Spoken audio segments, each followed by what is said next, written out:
As Mark Twain wrote in his notebook in 1898, education consists mainly of what we have unlearned.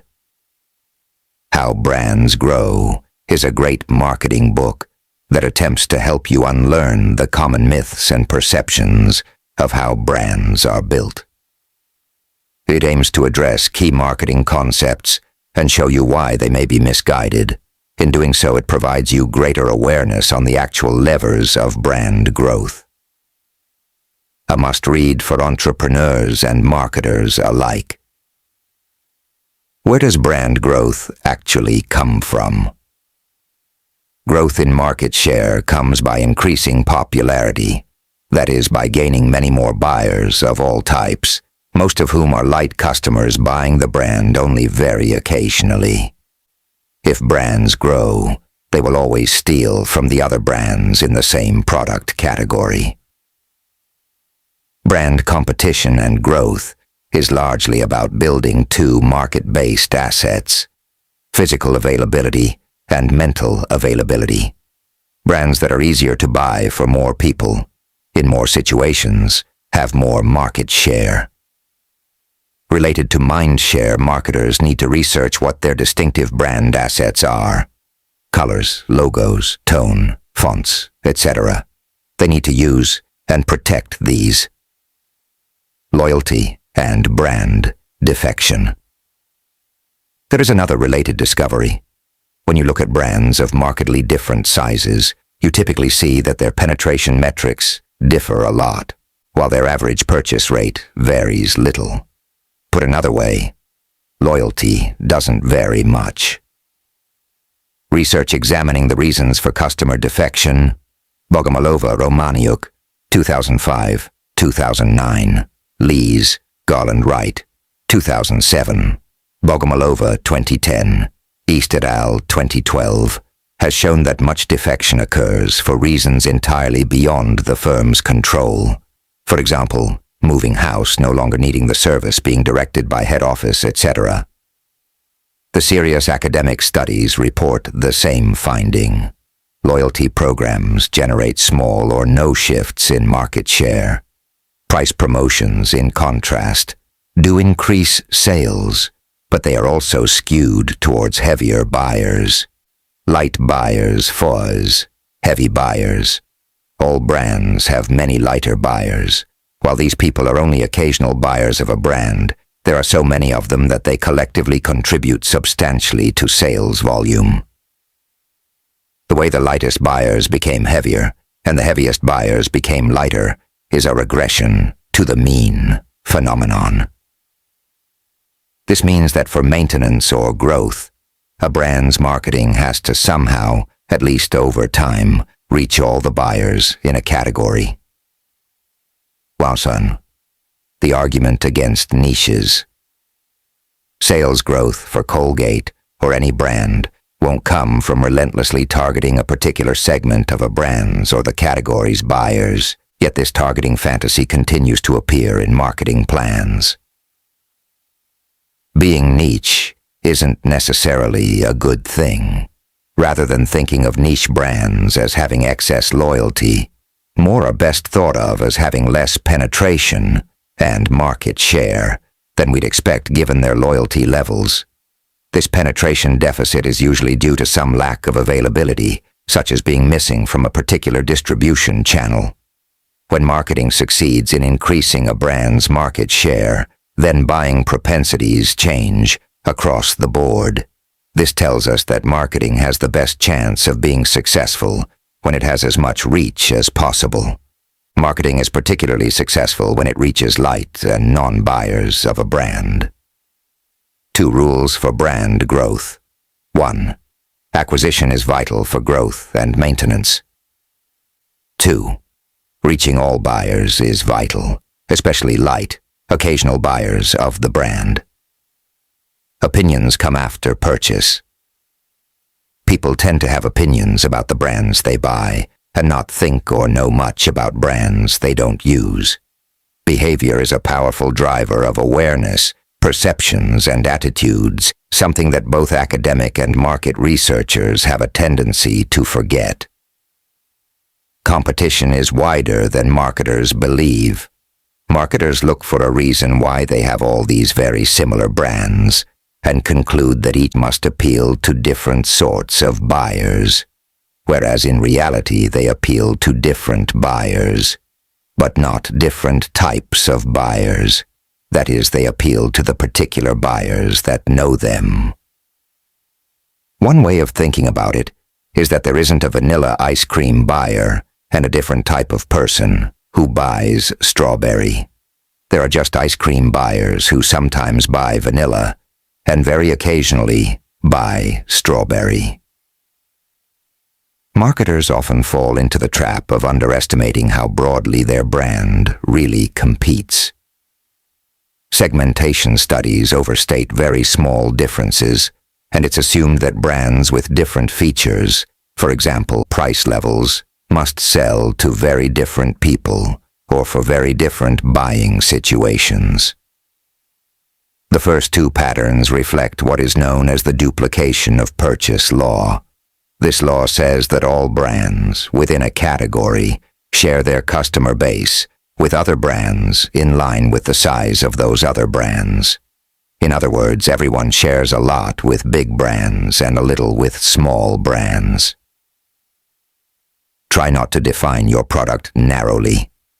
There are also more submarkets than meets the eye. For example, the chocolate market can be divided into dozens of submarkets: block, bars, pieces, individually wrapped, candy-coated, chocolate-coated candy, and so on. Product-based category definitions can blind managers to their true competitors and prevent them from understanding how customers actually buy. Narrow category definitions lull brand managers into a false sense of security and can result in unduly conservative growth targets. Brand managers prefer category definitions that make their brand appear to have a substantial market share. No one likes to be ranked 17th. Therefore, narrow category definitions are commonly adopted. Partitions exist in markets. Premium quality price partitions are particularly common.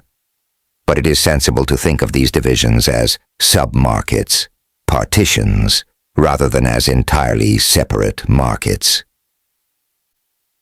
What causes market partitions? Duplication of purchase analyses have shown that market partitions are generally due to substantial functional differences and similarities between brands, factors like where or when they are physically available, rather than their brand images. Brand loyalty. Brand loyalty is part of every market, even in so-called commodity categories. Rather than thinking of loyalty as a market imperfection, it is more appropriately considered to be a sensible buyer strategy, one of many developed by human beings in order to balance risk and avoid wasting the precious commodity of time. Notice that categories that are purchased less frequently have higher levels of 100% loyalty. Loyalty certainly exists, but it is tempered by opportunity. This marketing orthodoxy means that it is derogatory to suggest to a brand manager that the loyalty his or her brand enjoys is due to a habit, availability, and/or lack of caring on behalf of buyers. The implication of lack of loyalty for marketing strategy is that to grow a brand needs to recruit more light category buyers. Targeting the heaviest buyers of the category, super consumers, is a bit like saying, let's be a small brand. Most marketing advice given is vague. Here are the common vague recommendations for marketing managers to facilitate passion-driven behaviors, e.g., Scion cars encourage owners to choose, wheels, sports mufflers, and so on. Build brands that facilitate self-brand integration. Create positive emotional connections. The truth about brands. Brands are a necessary evil. They add a layer of complexity to the buying decision, but they also allow for routines. Ah, there's my brand, or, oh yes, I've heard of that one. Such habits make buying easier, automatic, even. A key discovery is that most of what we think about brands is not absolute. If asked what we think about a brand at different times in our life, we will give different answers. Indeed, most of what we think about brands is so trivial, so barely thought through, that we will happily change our mind in a second. Brands and fans. Any brand can have a few fans, but it does not show that some brands are special, or that these fans are of any financial or strategic consequence to marketers. These make for an entertaining story, and that's all. Advertising agencies, who in general know very little about buyer behavior, seem to love these stories.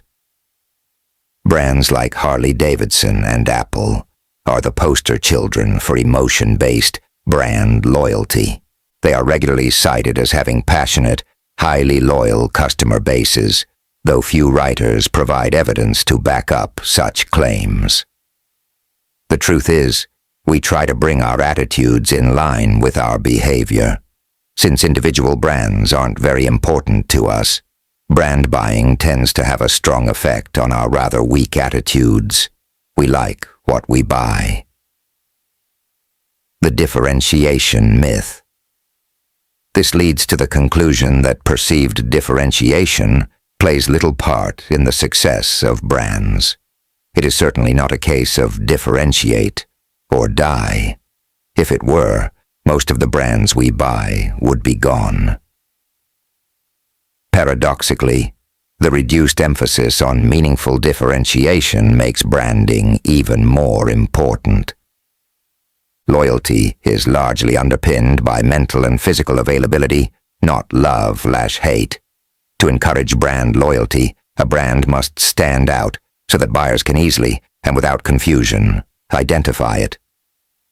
Be distinctive and consistent instead. A distinctive asset is anything that shows people what brand is being offered for sale. These can be used on packaging and in advertising, in-store displays and sponsorships. They can be used in any marketing activity where the marketer wants the consumer to be able to identify the brand. The purpose of building strong, distinctive assets is to increase the number of stimuli that can act as identification triggers for a brand. The strong recognition that the Nike swoosh has today is because of the consistent investment over many decades. A brand can't be distinctive unless it is consistent. To build strong, distinctive elements, the brand must be consistently communicated to consumers across all media and over time. The importance of consistency has been emphasized by many branding commentators, and particularly by the proponents of integrated marketing communications. The role of advertising. Advertising works largely by refreshing and occasionally building memory structures, and less by convincing rational minds or winning emotional hearts. Advertising works best when it tells us things we already believe. It's strongest at refreshing existing memory structures, not building new, non-obvious ones. The difference in each product's marketing mix is limited to the difference that exists between each product variant. The role of advertising is largely to bring to public notice that different products exist and are available. Sophisticated mass marketers cleverly react to this heterogeneity, for example by marketing multiple brands and variants, by using multiple media and distribution channels. Rather than trying to hem their brands into niches, they are always looking for avenues to broad reach. There can be many months between exposure to an ad and when the viewer is in a shopping situation with a relevant opportunity to recall brand memories, which are possibly influenced by the ad. To influence behavior, advertising must work with people's memories. Memory structures that relate to a brand include what the brand does, what it looks like, where it is available, when and where it is consumed, by who and with whom. Memories are associations with cues that can bring a brand to mind. As discussed, there are two main ways that advertising works: persuasion, changing opinions, and mental availability, refreshing and building memories. There are other mechanisms, but these are more subtle and are often secondary to salience and/or persuasion. These other mechanisms include bond, status signals, and priming. A simple, but not easy, recipe for effective advertising is: reach all the category buyers. Don't have lapses in advertising. Get noticed, not screened out by consumers. Use clear brand links of brand's distinctive assets, indirectly, brand advertising. Mentioning, verbally and/or visually, the brand name is crucial. Showing the product and showing the product in use is important. Pricing promotions. So in any particular market, there are consumers who habitually buy a range of brands and pay a range of prices. It is therefore hard to successfully target an exclusively a low-price buyer segment with price promotions, because such a segment doesn't usually exist. Price promotions deliver these results, but they also lead to next year's volume targets that require more price discounting. Price promotions can become a way of life for organizations because winding them back would result in failing to hit sales targets. Therefore, such promotions are highly addictive for marketers. In summary, what price promotions do for established brands is to jolt the short-term buying propensities of mainly infrequent buyers who take the opportunity to buy the brand cheaply and then resume their normal purchase behavior afterwards. In terms of deal spotting, approximately 50% of the time, shoppers appear to be able to spot a good deal for a particular brand based on being shown a discounted price for. The conclusion is that while consumers' knowledge about prices is hazy, an appreciable proportion of consumers has a fair idea about price within a zone of the actual price. The short-term profitability of a price promotion depends on these three factors: the contribution margin of the brand at normal price, the depth of the price cut, the price elasticity of the brand.